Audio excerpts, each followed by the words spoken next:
శక్తివంతమైన మొఘల్ పాలకులలో చివరివాడు ఎవరు? ఔరంగజేబు. 18వ శతాబ్దపు చివరి భాగంలో రాజకీయ తెరపై ఆవిర్భవించిన అతి శక్తివంతమైన నూతన అధికార వ్యవస్థ ఆంగ్లేయులు. 1857 సంవత్సరంలో బ్రిటిష్ పాలనకు వ్యతిరేకంగా అతిపెద్ద ప్రజా తిరుగుబాటు చెలరేగినప్పుడు మొఘల్ పాలకుడుగా ఉన్న వ్యక్తి ఎవరు? బహదూర్ షా జాఫర్. బహదూర్ షా జాఫర్ను మరియు అతని కుమారులను నిర్బంధించింది ఎవరు? Captain Hudson.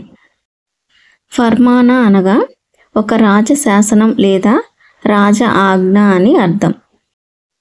ఆంగ్లేయుల మొదటి కర్మాగారం 1651వ సంవత్సరంలో ఏ నది ఒడ్డున స్థాపించబడింది? హుగ్లీ నది ఒడ్డున స్థాపించబడింది 1651వ సంవత్సరంలో. 1867వ సంవత్సరంలో మద్రాసులోని ఓడల నుండి స్థానిక పడవలు సరుకులు తేవడాన్ని చిత్రం రూపంలో చిత్రీకరించింది ఎవరు? William Simpson. పోర్చుగీస్ నావికుడైన వాస్కో డి గామా భారతదేశంలో సముద్ర మార్గాన్ని ఏ సంవత్సరంలో కనుగొన్నారు? 1498వ సంవత్సరంలో. ప్లాసీ యుద్ధం జరిగిన సంవత్సరం 1757వ సంవత్సరంలో ప్లాసీ యుద్ధం జరిగింది. రాబర్ట్ క్లైవ్ చేతిలో సిరాజుద్దౌలా ఓటమి పాలవడానికి ప్రధాన కారణంగా చెప్పుకునే సిరాజుద్దౌలా సైన్యాధిపతి ఎవరు? మీర్ జాఫర్. ఏ సంవత్సరంలో మొఘల్ చక్రవర్తి కంపెనీని బెంగాల్ ప్రావిన్సుల దివాన్గా నియమించాడు? 1765వ సంవత్సరంలో. రాబర్ట్ క్లైవ్ ఆత్మహత్య చేసుకున్న సంవత్సరం 1774.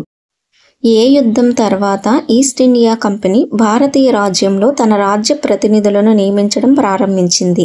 బక్సార్ యుద్ధం తర్వాత. 1772వ సంవత్సరంలో బ్రిటిష్ ప్రెసిడెంట్తో నవాబ్ సిరాజుద్దౌలా మరియు అతని కుమారులు ఉన్న చిత్రాన్ని గీసింది ఎవరు?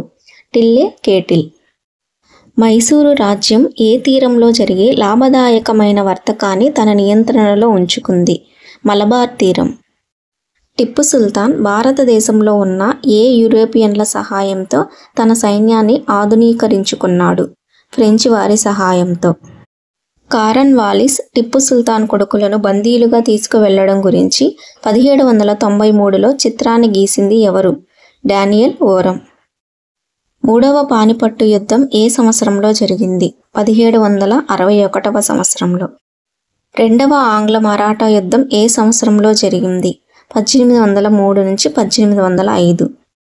ఏ గవర్నర్ జనరల్ కాలంలో అత్యున్నత హోదా అనే కొత్త విధానం మొదలైంది? లార్డ్ హేస్టింగ్స్ కాలంలో. రాణి చెన్నమ్మ చేత పరిపాలించబడిన కిత్తూర్ అనే రాజ్యం ఏ రాష్ట్రంలో ఉంది? కర్ణాటక రాష్ట్రంలో. రాజ్య సంక్రమణ సిద్ధాంతాన్ని ప్రవేశపెట్టిన గవర్నర్ జనరల్ ఎవరు? లార్డ్ డల్హౌసీ. రాజ్య సంక్రమణ సిద్ధాంతం ద్వారా భారతదేశంలో విలీనం చేయబడిన రాజ్యాలలో ఏ రాజ్యం ఏ సంవత్సరంలో విలీనం చేయబడింది? సతారా రాజ్యం 1848లో, సంబల్పూర్ 1850లో, ఉదయ్పూర్ 1852లో, ఝాన్సీ 1854లో విలీనం చేయబడింది. వారన్ హేస్టింగ్స్ యొక్క సంస్కరణల వలన భారతదేశంలో కొత్త న్యాయ విధానం ఎప్పటి నుండి అమలులోకి వచ్చింది? 1772 నుండి. 1789వ సంవత్సరంలో వారన్ హేస్టింగ్స్ విచారణ జరుగుతున్న చిత్రాన్ని గీసింది ఎవరు? ఆర్చీ పోలార్డ్. యూరోపియన్ న్యాయమూర్తులకు ఉపయోగపడే విధంగా ముస్లిం న్యాయ స్మృతి ఏ సంవత్సరంలో తయారు చేయబడింది? 1778వ సంవత్సరంలో. పైసల్ అనగా ఏ దళం? పదాతి దళం. సవార్ అనగా ఏ దళం? సవార్ అనగా అశ్విక దళం. ఏ శతాబ్దంలో డచ్ వాణిజ్య నౌకలు దక్షిణాఫ్రికాకి చేరుకున్నాయి? 17వ శతాబ్దంలో.